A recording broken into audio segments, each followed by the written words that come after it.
Aos 56 anos, ela acordava todos os dias antes do sol. Não por obrigação, mas por hábito. Salvador ainda estava silenciosa, respirando fundo antes de começar o dia. Da janela, ela via o céu clarear, sentindo o vento morno entrar sem pedir licença. E era nesse momento que o peso do dia começava a se formar dentro dela. Durante décadas, sua vida foi construída em torno dos outros. Não por falta de escolhas, mas porque, em algum ponto, ela aprendeu que ser necessária era a única forma de ser amada. Desde jovem, assumiu responsabilidades que nunca foram suas, mas que sempre acabavam em suas mãos. Resolver, cuidar, organizar, apoiar. Era assim que ela funcionava. Era assim que todos a viam. Ela não lembrava quando começou. Talvez quando percebeu que sua presença acalmava ambientes tensos.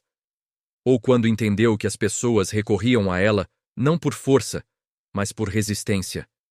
Ela aguentava. Sempre aguentou. E por aguentar, foi acumulando histórias que não eram suas, dores que não lhe pertenciam. O tempo passou, e essa mulher se tornou o ponto fixo em muitas vidas instáveis. Pessoas entravam e saíam, mudavam de rumo, recomeçavam. Ela permanecia, sempre ali, sempre disponível. E ninguém nunca perguntou quanto isso custava. Salvador mudava diante dos seus olhos, mas ela parecia congelada numa função invisível.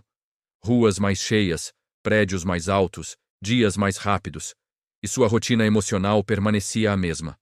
Ajudar, salvar, resolver. Mesmo quando não tinha mais energia. Havia dias em que ela sentia uma exaustão que não se explicava com descanso. Dormia, mas não recuperava. Respirava, mas não se aliviava. Seu corpo seguia funcionando, mas por dentro algo já estava em silêncio. Um silêncio pesado, que não gritava, mas insistia. Ela começou a perceber pequenos sinais. Não queria mais atender o telefone imediatamente. Sentia irritação ao ouvir problemas repetidos. Evitava perguntas que começavam com pedidos disfarçados. Não era falta de empatia. Era esgotamento. O cansaço que nasce quando alguém passa a vida inteira consertando o que os outros não cuidaram. Por muito tempo, ignorou esses sinais. Dizia a si mesma que era só uma fase. Que logo passaria. Mas algo era diferente. Não havia mais aquela satisfação silenciosa depois de ajudar. Apenas um vazio crescente e a sensação de estar desaparecendo aos poucos dentro da própria vida. O dia da decisão não chegou com drama. Foi discreto, quase imperceptível. Um dia comum, um pedido comum. Uma situação comum que pela primeira vez ela não conseguiu absorver. Ao perceber isso, sentiu medo. Medo de se tornar fria, de decepcionar. Durante anos, sua identidade foi construída sobre ser aquela que segura tudo. Quem seria ela sem isso? Naquele dia, caminhando pelas ruas quentes de Salvador, ela observou as pessoas ao redor. Cada uma com suas próprias histórias, seus próprios fardos. E pela primeira vez, se perguntou por que sempre acreditou que era sua obrigação carregar os dos outros também. Essa pergunta trouxe desconforto. Um desconforto necessário. Ela entendeu ali que havia confundido amor com responsabilidade excessiva. Cuidado com sacrifício constante. E que, sem perceber, havia ensinado as pessoas a dependerem dela. Não foi fácil aceitar isso. Houve culpa. Muita culpa. Ela se lembrou de todas as vezes em que disse sim quando queria dizer não. Das noites em que deixou seus problemas de lado para resolver os alheios. Dos planos adiados, dos desejos esquecidos, da vida colocada em espera. A decisão se formou silenciosamente. Não como rebeldia, mas como um limite tardio. Ela entendeu que continuar daquele jeito significava desaparecer completamente. E pela primeira vez, escolheu não desaparecer. Ela decidiu não salvar mais ninguém. Essa decisão não foi anunciada. Ela apenas começou a agir diferente. Começou a ouvir sem assumir, a acolher sem resolver, a estar presente sem carregar. No início, gerou estranhamento. Pessoas não entendiam. Algumas se afastaram. Outras insistiram, tentando fazê-la sentir culpa. e a culpa veio. Mas, dessa vez, ela não se deixou dominar. Nos dias seguintes, algo curioso aconteceu. O silêncio, que antes era pesado, começou a se transformar em espaço. Espaço para pensar, para sentir, para perceber quem ela era quando não estava apagando incêndios emocionais. Redescobriu pequenos prazeres. Caminhar sem pressa, sentar sozinha observando a cidade, respirar fundo sem estar em alerta. Coisas simples que, por anos, foram consideradas luxo. Salvador continuava viva, vibrante, intensa. E pela primeira vez, ela sentia que fazia parte disso. Não apenas funcionava dentro disso. Nem todos aceitaram sua mudança. Alguns a acusaram de egoísmo silencioso. Ela ouviu tudo, mas dessa vez, não se explicou. Aprendeu que nem toda decisão precisa de justificativa. Com o tempo, percebeu algo ainda mais profundo.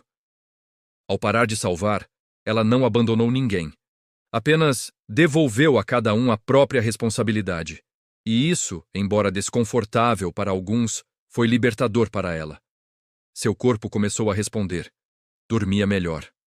A respiração ficou mais leve. A tensão nos ombros diminuiu. Não porque os problemas do mundo acabaram, mas porque ela parou de carregá-los como se fossem seus. Aos 56 anos, ela entendeu algo que gostaria de ter aprendido antes. Que amor não exige anulação, que cuidado não precisa doer, que estar presente não significa se sacrificar até desaparecer. Ela ainda ajudava quando podia e quando queria. A diferença era essa. Agora havia escolha, havia limite, havia consciência.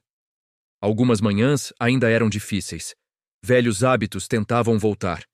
Mas, sempre que isso acontecia, ela se lembrava do vazio que sentia antes. E isso era suficiente para manter sua decisão firme. Ela não se tornou uma pessoa fria, tornou-se inteira.